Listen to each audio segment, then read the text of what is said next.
कि हमारी पंजाब विधानसभा टूरिज्म के नाते बहुत आगे जा रहा है। नए नए डेस्टिनेशन वहां विकसित हो सकते हैं, लेकिन टूरिज्म का मैं देख रहा था बंजार विधानसभा का कहीं भी नाम नहीं है। और मैं कहना चाहूंगा कि जब ये कह रहे हैं कि प्रदेश का जो रिसोर्स है, डेवलपमेंट रिसोर्स, वो नहीं बढ़ पा रहे हैं, टूरिज्म के नाते हम अपने प्रदेश के अंदर बहुत सारे अपनी आय बढ़ा सकते हैं। जयराम ठाकुर जी के कार्यकाल में, पिछले कार्यकाल में हमने लालजी के अंदर नई राह, नई मंजिल से एक नया डेस्टिनेशन वहां पर विकसित किया और लगभग 7 करोड़ की लागत से एक कैफेटेरिया जो 5 स्टार की होटल की तरह आज वहां पर बना है और वहां पर वाटर स्पोर्ट्स हमने शुरू की। लेकिन दुर्भाग्य यह है कि 2 साल से उस डेस्टिनेशन को पूछने वाला कोई नहीं है। जो हमारा कैफेटेरिया वहां पर 7 करोड़ की लागत से बना है, वहां बाहर ब्यास नदी में दीवार लगनी है, झील के बाहर दीवार लगनी है, प्रोटेक्शन वॉल लगनी है, उसकी तरफ ध्यान नहीं है। उसको कैसे संचालन करना है, अगर 2 वर्ष पहले विचार किया होता तो निश्चित तौर पर आज एक बड़ा पर्यटन स्थल वो होता। जेटी पॉइंट वहां विकसित है, लेकिन इस सरकार का छोटी छोटी चीजों पर ध्यान नहीं है कि आखिर जिले के अंदर अपनी अफसरशाही को पूरी लगाम कसते हुए चाहिए कि भाई इस तरह के छोटी छोटी माइक्रो प्लानिंग करनी चाहिए। कैसे स्टेट का रेवेन्यू बढ़ सकता है? ऐसे कई उदाहरण है पूरे प्रदेश के अंदर जिसकी तरफ सरकार के मंत्रियों का कोई ध्यान नहीं है, जिला प्रशासन का कोई ध्यान नहीं है। मैं आपको उदाहरण दे रहा हूं, लालजी का डेस्टिनेशन का पता कीजिए कि कब बन के तैयार हुआ है। 16-17 करोड़ खर्च करने के बाद, बड़ी सड़क बनाने के बाद वहां पर पूरी तरह से वाटर स्पोर्ट्स का डेवलप किया, लेकिन 2 साल से पर्यटन विभाग का वहां पर नजर नहीं पड़ी है। ना वो लीज आउट हो रहा है होटल और ना ही वहां पर वाटर स्पोर्ट्स शुरू हो रहा है।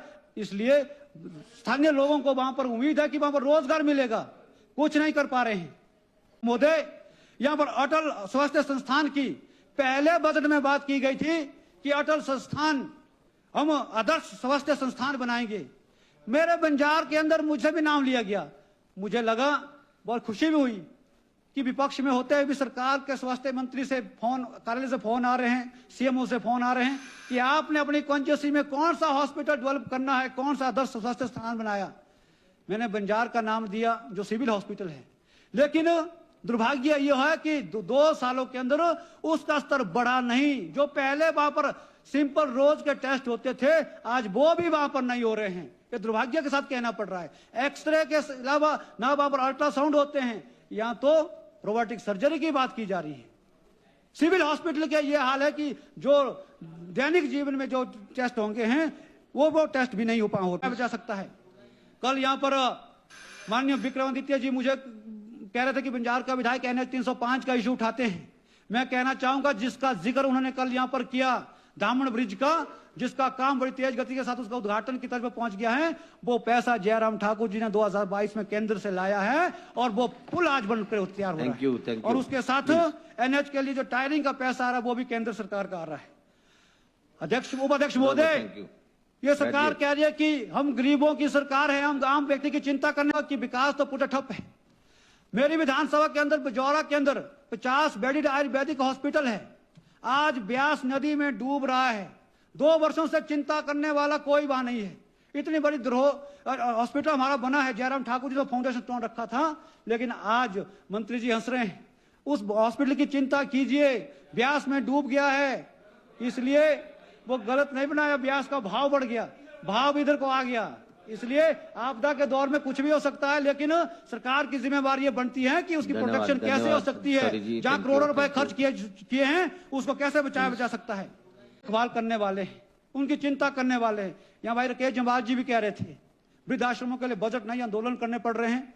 मैं भी कहना चाहूंगा कि मैं भी जब 1-2-4 गाँव के अंदर गया, मुझे 80 वर्ष के बुजुर्ग मिले, कुछ अपंग लोग मिले, अपंग बुजुर्ग मिले।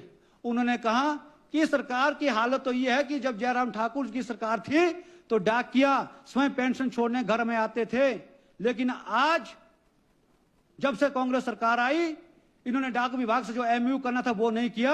वृद्ध जनों को पेंशन घर में नहीं मिल रही है, आप कह रहे हैं कि वृद्ध जनों के लिए देखभाल योजना लाएंगे। पहले पेंशन तो जो हमारी स्कीमें थी, जो स्कीमें हमारी थी जिसके अंतर्गत हम घर में जाकर के वृद्धों को पेंशन देते थे, वो तो दे नहीं पा रहे।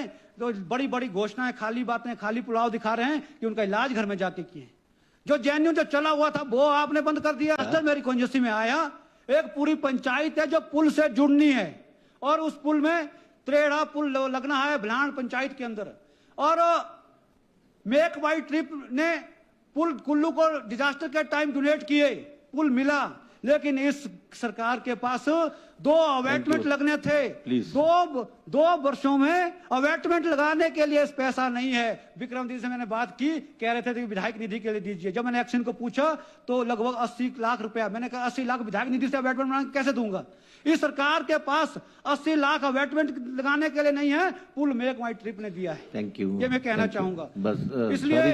इसलिए उपाध्यक्ष महोदय, अंत में मैं इतना कहना चाहूंगा कि कल हमारे विक्रमादित्य जी कह रहे थे